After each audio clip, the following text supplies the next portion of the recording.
సమాజంలో మనుషుల మధ్య ప్రేమ ఆప్యాయతలు బంధాల మధ్య పూర్తిగా అనురాగాలు నశించిపోతున్నాయనడానికి ఈ ఘటన ఉదాహరణ. నంద్యాలలో సంచలనం రేపుతోంది భర్త హత్య. నూనెపల్లిలో పెయింటర్ రమణను భార్య చంపింది. నంద్యాలకు చెందిన రమణకు పల్నాడుకు చెందిన రమణమ్మకు కొన్నేళ్ల కిందట వివాహం జరిగింది. ఇద్దరి మధ్య గొడవలు చోటు చేసుకున్నాయి. కొంతకాలంగా భార్యాభర్తలు దూరంగా ఉంటున్నారు. అయితే తన అమ్మ ఆరోగ్యం బాగోలేదని రమణను తమ ఇంటికి రప్పించుకుంది రమణమ్మ. ఆమె సోదరులు అక్కడే రమణను చంపినట్టుగా కూడా అతని కూతురు ఆరోపిస్తుంది. రమణ మృతదేహాన్ని తీసుకొచ్చి నంద్యాలలో ఇంటికి దగ్గర వదిలేసిపోయింది భార్య. తన తల్లి మామ కలిసి తన తండ్రిపై దాడి చేశారని వాళ్ళే చంపేశారంటూ కూతురు ఆరోపిస్తుంది. కారంపొడి చల్లి దాడి చేసినట్లుగా కూడా ఆనవాళ్ళున్నాయి. నంద్యాల ఆసుపత్రిలో రమణ మృతదేహానికి పోస్టుమార్టం జరిగింది. ఈ ఘటన స్థానికంగా కలకలం రేపింది. ముఖ్యంగా భర్తను భార్య చంపి ఏకంగా ఈ ఘటన ఒక్కసారిగా ఆ భర్త హత్యలో భార్య అలాగే ఆమె సోదరుల హస్తం ఉన్నట్టుగా కూడా ప్రస్తుతం స్వయంగా అతని కూతురు ఎవరైతే మృతుడున్నాడో అతని కూతురు ఆరోపిస్తున్న పరిస్థితి కనబడుతోంది. నంద్యాల ఆసుపత్రిలో రమణ మృతదేహానికి పోస్టుమార్టం పూర్తయింది. ఎస్, మీరు చూస్తున్న దృశ్యాలు రమణమ్మ ఇద్దరు కూడా భార్యాభర్తలు. వీళ్ళిద్దరూ అంటే ఇద్దరి మధ్య మనస్పర్ధల కారణంగా ఏకంగా భర్తను పిలిపించి భార్య హత్య చేయించిన ఘటన అయితే ప్రస్తుతం కలకలం రేపుతోంది. వైవాహిక జీవితాల్లో మనస్పర్ధలు పెరిగిపోయి ఏకంగా హత్యల దాకా దారితీస్తున్న పరిస్థితులు చాలా దారుణమైన సిచ్యువేషన్. మామూలుగా భార్యాభర్తలు మనస్పర్ధలు వస్తే దూరంగా ఉండే సిచ్యువేషన్ ఉంటుంది, కానీ ఏకంగా చంపుకునే కాడికి కారం పొడి చల్లి మరీ దారుణంగా హత్య చేసిన ఆనవాళ్ళు అయితే కనిపిస్తున్నాయి. అంటే మానవ సంబంధాలు ఎంతలా దిగజారుతున్నాయి, పూర్తిగా ప్రేమ ఆప్యాయతలు మరిచి ఏ రకంగా ఎంత క్రూరంగా ప్రవర్తిస్తున్నందుకు ఈ ఘటన ఉదాహరణకు చెప్తున్నారు. అయితే ఈ ఘటనకు సంబంధించి ఆ మృతుడి కూతురు స్పందించింది. ఒకసారి ఆ అమ్మాయి ఏం మాట్లాడి చూద్దాం. అందరికి కావాలని ప్రేమతో రప్పించుకొని మా అమ్మ 2 days కింద ఫోన్ చేసి అతన్ని చూడాలనిపిస్తుంది, ఆమె తగ్గిపోయింది, మీ నాన్న పిలుచుకొని రా చూడాలంటాను, అట్టనే నేను కూడా వస్తాను అని చెప్పింది సార్. అని మా నాన్న నమ్మకంతో మా అత్త అడిగింది కదా ప్రేమతో, మా భార్య కూడా నాతో ఫోన్లో మాట్లాడింది, పోయి పిలుచుకురావచ్చు అని పోయినాడు సార్ నమ్మకంగా. నాకు ఎగ్జామ్ ఉంటే నువ్వు వద్దులేమ్మా, నీకు లేట్ అవుతుంది, ఇబ్బంది పడతావు, నేను పోయి మీ అమ్మని పిలుచుకొస్తలే అని నిన్న పొద్దున 8:30కి నేనే ట్రైన్ ఎక్కించి డ్రాప్ చేసి వచ్చిన సార్. నిన్న పోయేటప్పుడు కూడా ఫోన్ చేసినాడు, పోతానలే అని, సాయంత్రం కూడా వేసినాడు, వచ్చినలే ఇప్పుడు అని చేసింటే, వీడియో కాల్ చేసింటే మీ అమ్మ ఇప్పుడు కూడా అటనే మాట్లాడుతుంది, రాను పెట్టుకున్నావు అది ఇది అంటుంది.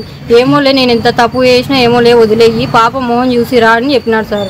అదే వాళ్ళిద్దరు వాయించుకుంటా సరేలేమ్మా మీ అమ్మ ఇంతే అంటుందిలే, మేము తిన్నాంలే ఇంకా పండుకున్నా పొద్దున ట్రైన్కి వస్తాంలే నేను మీ అమ్మ అన్నారు సార్.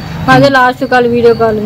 పొద్దున వెళ్ళి మా అమ్మ 5:30 గట ఎవరబ్బా అని చూసేళ్ళకి ఫోన్ అది వాకిలి కొట్టింది. ఎవరని చూస్తే మా పెద్ద మామ మా అమ్మ అందరు కారులో మా నాన్న ఎత్తుకొని వచ్చి బయట మంచం మీద పడేసి మా పెద్ద మామ వెళ్ళిపోయినాడు కారులో. మా అమ్మని అడుగుతుంటే ఏం కాలే, మీ నాన్నే తాగి రాత్రి ఆడ వాళ్ళతో కొట్లాడినారు, వాళ్ళే కొట్టినారు, ఫోన్ చేసింటే మేము పోయినాం, అప్పుడే ప్రాణం అయింది, వేసుకొచ్చినాం అని చెప్పింది సార్. అంత నుంచి తెలియదు. మీ డౌట్ ఏముంది? మా నాన్నని మా అమ్మ వాళ్ళే చంపినారు అందరికి కావాలని ప్రేమతో రప్పించుకొని. మీ నాన్న బాడీ మీద ఏమైనా దెబ్బలు ఏమైనా ఉన్నాయా? ఆ తల మీద ఉన్నాయి, సైనికిలా కూడా అన్ని గాయాలు తగిలినాయి, కారం పొడి తలకి మొత్తం ఉంది. మీ అమ్మ ఏమంటుంది? చేతులకు కూడా ఏదో సూదులు వేసినారు సార్. మీ అమ్మ ఏమంటుంది? మా అమ్మ మీ నాన్న మమ్మల్ని కత్తి తీసుకున్నాడు అది ఇది అంటేనే మా వాళ్ళు వేసి కొట్టినారు, ఇంకా అదే జరిగింది అంటాను సార్. కంప్లైంట్ ఏమి ఇచ్చారమ్మా?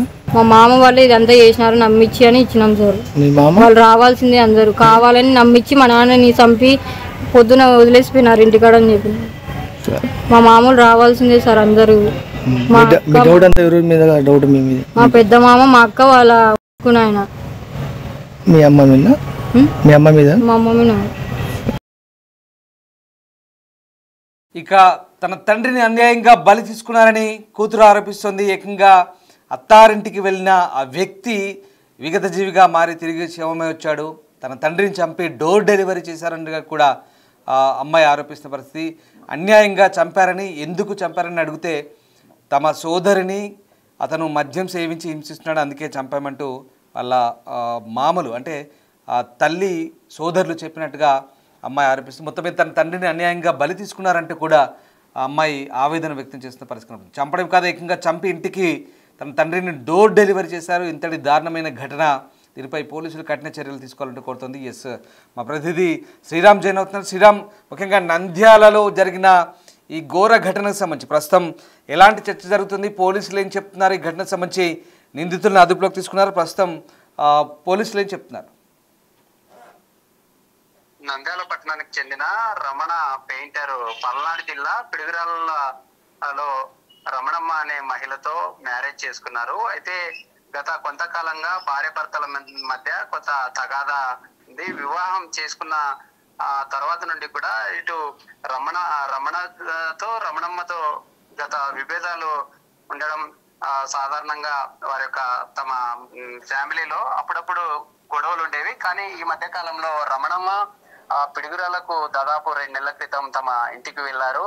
అయితే మొన్న ఫోన్ చేసి మా మదర్ కు హెల్త్ బాగాలేదు రండి అని పిలవడంతో రమణ అక్కడికి వెళ్ళడం జరిగింది. వెళ్ళిన తర్వాత గతంలో ఏదైతే ఈ రమణ అనేటటువంటి తమ భర్త ఎవరైతే ఉన్నారో భర్త వేధింపులు గతంలో చేశారంటూ తమ సొంత సోదరునికి చెప్పడంతో సోదరుడితో పాటు సొంత భార్య కూడా ఈ యొక్క రమణను దారుణంగా ఏదైతే ఇంట్లో ఉన్నటువంటి కత్తులతో పాటు దారుణంగా కారం పొడి చల్లి హత్య చేశారంటూ తమ పెద్ద కూతురు పోలీసులకు ఫిర్యాదు చేయడంతో ఈ ఘటన అంతా కూడా వెలుగులోకి వచ్చింది. ఎందుకంటే పల్నాడు జిల్లా పిడుగురాల్లో జరిగిన ఘటన ఏదైతే ఉందో ఆ ఘటన హత్య చేసిన తర్వాత అక్కడి నుండి నేరుగా తమ ఇంటికి డెడ్ బాడీని తీసుకొని రావడం జరిగింది. ఈ మధ్య కాలంలో చూస్తా ఉన్నాం, దేశవ్యాప్తంగా ఎక్కడ చూసినా సమ్ అఫైర్స్ వల్ల ఇటు కట్టుకున్నటువంటి భర్తలను కూడా మహిళలు హత్య చేస్తున్నటువంటి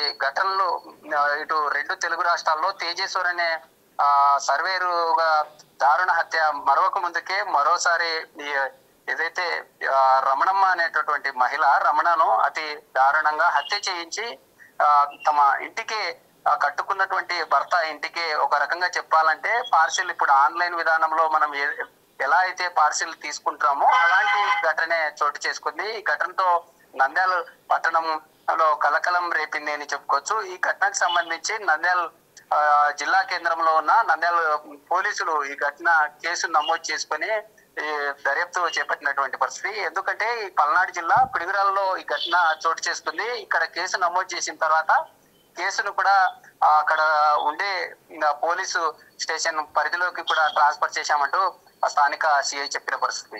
ఎందుకంటే ఇప్పుడు నిందితులని పట్టుకున్నారా? నిందితులను అరెస్ట్ చేశారా? మరి ఏం జరుగుతుంది?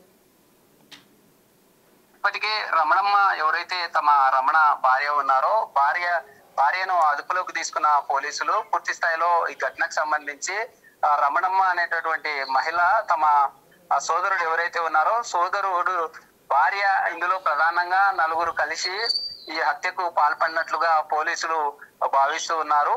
ఎందుకంటే గతంలో ఉండే ఈ తగాదాలు ఏవైతే ఉన్నాయో తమ పెద్ద కూతురు డిగ్రీ చదువుతుంది. ఆ పెద్ద కూతురు తరచూ తమ అమ్మ ఎవరైతే ఉన్నారో రమణమ్మ తరచూ రమణ అనే తమ ఫాదర్ ను వాళ్ళమ్మ వేధించేవారు. ఒక రకంగా చెప్పాలంటే రమణను భార్య బాధితుడుగా కూడా గతంలో తమ భార్య నుండి తప్పించుకోవడం కోసం రమణ నంద్యాల పట్టణంలో ఒక మంచి ఫేమస్ పెయింటర్ గా కూడా అతనికి పేరు కలదు. అలాంటి పెయింటర్ ఒక రకంగా చెప్పాలంటే భార్య బాధితుడుగా అతని నుండి తప్పించుకోవడం కోసమే కొంత తిరిగేవాడంటూ కూడా తెలుస్తూ ఉంది.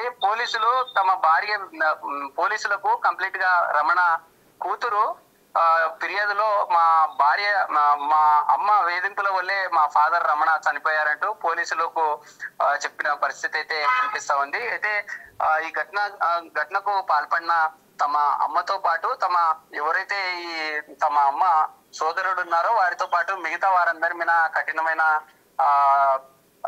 శిక్ష విధించాలంటూ కూడా కోరుతున్నటువంటి పరిస్థితి. ఎందుకంటే గతంలో తమ ఫాదర్ చాలా మంచి పెయింటింగ్ వేసి మంచి పేరు ప్రఖ్యాతలు కలదు. అలాంటి మా తండ్రిని ఇంత అతి దారుణంగా హత్య చేసి అక్కడి నుండి నేరుగా ఇంటి ముందు డెడ్ బాడీని తీసుకొని వచ్చి పెట్టడం చాలా బాధాకరం అంటూ తమ ఫ్యామిలీలోనే విషాదం చోటు చేసుకున్నట్టు తమ బంధువులు అంతా కూడా కన్నీరు మున్నీరు అవుతున్నటువంటి పరిస్థితి. Right, thank you Sriram, thanks for the update. So ఇది మొత్తం మీద ఈ ఘటన ప్రస్తుతం కలకలం రేపుతోంది. ఓవరాల్గా కాలం మారిపోయింది. గతంలో భార్యల పట్ల కాల ఈములుగా మారిన భర్తలంటూ వార్తలు వచ్చాయి. ఇప్పుడు వార్తలు రివర్స్ అయ్యాయి. భర్తలను చంపుతున్న భార్యలు. ఇప్పుడు ఇది ట్రెండ్, భారతదేశం మొత్తం ఇదే పరిస్థితి. సోనం కేసు నుంచి మొదలుకొని మొన్నటిదాకా గద్వాల తేజేశ్వర్ కేసు, ఇప్పుడు ఇలాంటి కేసులు ఢిల్లీలో జరుగుతున్నాయి, హర్యానాలో జరుగుతున్నాయి, అన్ని చోట్ల ఇదే పరిస్థితి. కర్ణాటకలో జరుగుతున్నాయి, తెలుగు రాష్ట్రాల్లో జరుగుతున్నాయి. ట్రెండ్ మొత్తం మారింది. వార్తలు చెప్తుంటేనే అసలు వాస్తవంగా ఒకప్పటికి ఇప్పటికీ పరిస్థితులు చాలా భిన్నంగా మారిపోయాయి. ఏకంగా భర్తలను కడతీర్చడానికి ఎంతకైనా తెగిస్తున్నారు భార్యలు. సుపారీ హత్యలు చేస్తున్నారు, లేదంటే వాళ్ళకు ఏ దారులు అనుకూలంగా ఉన్నాయో ఆ దారులను ప్రస్తుతం వెతుక్కుంటున్నారు. పెళ్లి చేసుకున్న తర్వాత భర్తలను చంపేస్తున్నారు. అలాగే ఎక్స్ట్రా మ్యారిటల్ అఫైర్స్తో రకరకాల ఘటనలు ప్రస్తుతం మనం వింటుంటే నిజంగా జుగుప్సాకరంగా అనిపిస్తుంది. ఒక రకంగా భయభ్రాంతులకు లోనవుతున్న పరిస్థితి కనబడుతోంది. ఈ దాడులు పరంపర ఈ ఒక ట్రెండ్గా మారిన పరిస్థితి, భర్తలను హత్య చేయడం భార్యలకంటూ ఈ మధ్యకాలంలో వస్తున్న వార్తల నేపథ్యంలో తాజాగా జరిగింది ఘటన. నూనెపల్లికి చెందిన రమణయ్య మంచి పెయింటరు. ఆయన భార్యతో రమణమ్మతో వివాహం జరిగిన తర్వాత తరచూ గొడవలు జరుగుతున్నాయి. 2 పిల్లలు ఉన్నారు. బట్ భార్య ఇంటికి పుట్టింటికి వెళ్ళారు. సో ఇటీవల కాలంలో దూరంగా ఉంటున్నారు. సో మళ్ళీ కాపురం తీసుకురావడానికి వెళ్ళారు. అయితే భార్య సంబంధికుల కుటుంబీకులతో జరిగిన గొడవలో భార్య సోదరులు భార్యతో కలిసి అతన్ని చంపేశారు. చంపేసి ఏకంగా ఇంటి ముందు పడేసి వెళ్ళిపోయారు. అంటే it's like A door delivery. చంపేసి ఇంటి ముందు డోర్ డెలివరీ లాగా ఇంటి ముందు పడేసి వెళ్ళిపోయిన ఘటన నిజంగా చాలా ఘోరమైన ఘటన. ఆ ప్రాంతంలో స్థానికులు చూసి ఇలా ఇంటి ముందు చంపేసి ఇంటి ముందు పడేసి వెళ్ళిపోయారు. సో స్థానికులు చూసి పోలీసులకు సమాచారం ఇస్తే పోలీసులు వచ్చి అప్పుడు దాని పోస్ట్ మార్టం కోసం డెడ్ బాడీని అక్కడ తీసుకెళ్లారు. దీంతో ఆయన కుమార్తెలు కూడా ఆరోపిస్తున్నారు తమ తల్లి వాళ్ళ మామలతో కలిసి అంటే సోదరులతో కలిసి ఈ హత్య చేసిందని చెప్పి వాళ్ళే స్వయంగా ఆమె కూతుళ్ళే ఫిర్యాదు ఇచ్చారు పోలీసులకు, కంప్లైంట్ చేసే పరిస్థితి ఆరోపిస్తున్నారు. ఈ ఘటన సంచలనం రేపుతూ నిజంగా అసలు ఏమైపోతున్నాయి సంబంధాలు, ప్రేమలు, ఆప్యాయతలు ఎక్కడి పోతున్నాయి? కలిసి కాపురం చేసి పిల్లల్ని కన్న తర్వాత కూడా ఇంత క్రూరంగా ఇంత క్రూయల్గా చంపుకోవడాలు ఇవన్నీ కూడా చాలా దారుణంగా మారుతుంది. ఇటీవల కాలంలో ముఖ్యంగా భర్తలను భార్యలు చంపడం అసలు చాలా ఒక రకమైనటువంటి తెగింపు, నేరపూరిత ఆలోచనతో మారుతున్న వైనం నిజంగా సమాజంలో ఇది ఒక రకమైన చర్చకు దారితీస్తుంది. ఇలాంటి ఘటనలకు పులి స్టాప్ పడాల్సిన అవసరం ఉందనే అభిప్రాయాలు కూడా వ్యక్తమవుతున్నాయి. భర్తలు భార్యలు కానీ భార్యలు భర్తలు కానీ చంపుకోవడాలు లేదా హింస ఆపుకొని పరస్పరం అవగాహనతో సంసారాలు చేసుకుంటే కాపురాలు చక్కగా నిలబడతాయనే అభిప్రాయాలు అయితే వ్యక్తమవుతున్నాయి.